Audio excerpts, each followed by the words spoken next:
Love Elvish जी। पवन जो हम लोग ने इंस्टाग्राम में भी देखा, it was Pawan all over, so it seemed like Pavan is the only one who's handling the show. See, मैंने Rise and Fall honestly देखा नहीं है because my whole attention is going to Big Boss. Salman sir ने उनको चिल्लाया भी है, roast भी किया है अच्छे से sir. You know, even last week जब भी अमाल सोए थे, most of the time that we saw, he gave it to him very badly. In fact, this time I feel that Salman is being a little fair. In my season, it was a little more favoritism. जब कोई भी big boss में आता है तो अपने आप को पता नहीं क्या समझता है कि you can target anybody you want. I feel according to my perception is good. तो ऑडियंस भी तो फेवरेटिज्म रखती है, उनको कोई पर्सनल किसी का पता नहीं है. मेरे ख्याल से अभी हम लोग को यूज टू होना चाहिए बिकॉज फेवरेटिज्म सब जगह है. Not necessarily only in Big Boss. I know I like Mridul and Natalia's जोड़ी more. कभी कभी गुस्सा भी आ जाता है लेकिन मैं अंदर दिल में नहीं रखती हूँ. अगर आपने देखा है कि दो किस्म के लोग होते हैं, एक अपना बॉटल अप करता है और वो शक्ल में दिखता है, बिहेवियर में दिखता है, वाइब में दिखता है, एटीट्यूड में दिखता है. I also behaved wrong, people also behaved wrong with me. तो हम लोग एक जजमेंट का थप्पा लगा के आते हैं कि आप हमको जज करो, कुछ भी करो, परसेप्शन दे दो. सारा जी, जब आप मम्मी थी तभी भी आप ऐसी दिखती थी. Now you after mom, I've seen your that journey. You have been a part of my journey for a very long time. So, what's the secret behind of your this beauty mantra? Honestly, if you ask me, अगर मेरे में कोई भी अंदर emotions है, if I'm angry with you, I will tell you, I will let it out.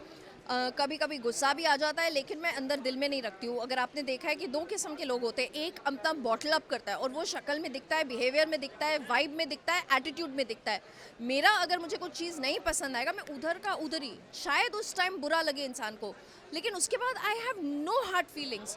So I never carry. अगर आप मुझे बोलो कि लास्ट मंथ आपने ये बोला था या किसी ने मेरे साथ ये किया, ये सब मुझे याद ही नहीं रहता है. I have this power in my mind that I can easily forget the negativity. Today, if अगर मैं आप लोग मुझे अपने जर्नी के बारे में पूछो बिग बॉस में, yes, I went through a lot inside. I also behaved wrong. People also behaved wrong with me. But I've forgotten it. Most of the parts I've forgotten. That's what I love about what I believe in. Big boss की आपने जैसे बात की तो अभी एल्विश आने वाले, फिर से प्रणीत को टारगेट किया जा रहा है. इसके पहले सलमान ने भी प्रणीत को कहा था. प्रणीत के शोज पहले बाहर हो चुके हैं, क्या आपको लगता है उसको टॉर्चर करना चाहिए या फिर टारगेट करना चाहिए उनके शो को लेके? नहीं, आई डोंट थिंक सो. किसी के भी प्रोफेशन को लेके कोई भी उनको हक है कि टारगेट करे. ऑल ऑफ अ सडन क्या होता है ना, जब कोई भी बिग बॉस में आता है तो अपने आप को पता नहीं क्या समझता है कि you can target anybody you want. They forget that they were also a part of that show. I love Elvish, I love all these guys, but I think there is a boundary कि आप जाओ, आप family में जाओ, खुद के ऊपर जाओ. ये हम लोग सदियों से देखते आ रहे हैं बिग बॉस में.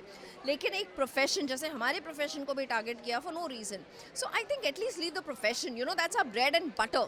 We are helping millions of people, चाहे वो एंटरटेनमेंट हो, चाहे वो माइंड कोचिंग में हो. तो please, it's kids and career should be left aside. Sir ji, do you think कि अरमान मलिक थोड़े बायस हो रहे बिग बॉस, क्योंकि वो और सलमान सर एक ही फ्रेटर्निटी से आते हैं और अरमान इतना कुछ कर रहे हैं, उनके ऊपर स्ट्रिक्ट एक्शन नहीं लिया जा रहा. क्या आपको लगता है बिग बॉस बायस हो रहा है due to Salman sir? See, I'll honestly tell you, favouritism होता है, ठीक है, और मेरे ख्याल से अभी हम लोग को यूज टू होना चाहिए बिकॉज फेवरेटिज्म सब जगह है. Not necessarily only in Big Boss. Yes, it seems a little unfair because Amal is close to Salman. Obviously, थोड़ा फेवरेटिज्म होगा, वो किसी के साथ भी हो सकता है. Tomorrow if I go in Big Boss, I will only like the contestants who I feel according to my perception is good. तो ऑडियंस भी तो फेवरेटिज्म रखती है, उनको कोई पर्सनल किसी का पता नहीं है. जैसे जब मैं अंदर थी, कोई मेरे फेवरेट्स थे, कोई डिसलाइक करते थे मुझे, जो मुझे पर्सनली जानते भी नहीं थे. तो हम लोग एक जजमेंट का थप्पा लगा के आते हैं कि आप हमको जज करो, कुछ भी करो, परसेप्शन दे दो. The only challenge is what I have seen कि सलमान सर ने उनको चिल्लाया भी है, रोस्ट भी किया है अच्छे से sir. You know, even last week जब भी अमाल सोए थे, most of the time that we saw, he gave it to him very badly. In fact, this time I feel that Salman is being a little fair. In my season, it was a little more favoritism, to be very honest. Do you like Tania and Arman की जोड़ी Natalia and मृदुल से ज़्यादा?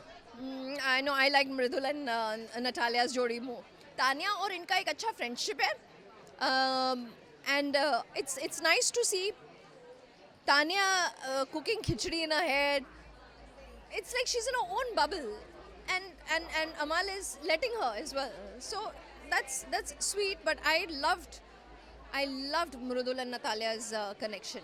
Also rise and fall भी है बहुत जन बोल रहे थे कि पवन सिंह वो शो जीत जाते, बट पवन जी बाहर आए.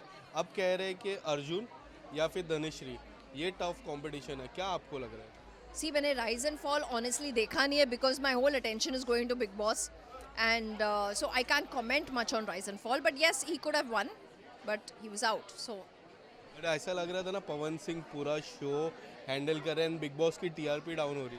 जी पवन जो हम लोग ने इंस्टाग्राम में भी देखा, it was Pavan all over. So it seemed like Pavan is the only one who's handling the show. What's next from your side? Lastly, what's next? What are the things coming up from? On acting front, मैं छान रही हूँ कि मुझे क्या करना है क्या नहीं, because I just don't want to do everything that comes my way. But in terms of entrepreneurship and in terms of my foundation, उस पे तो process like it's ongoing. We're going to Dubai also to do a seminar, so that is happening a lot. Thank you.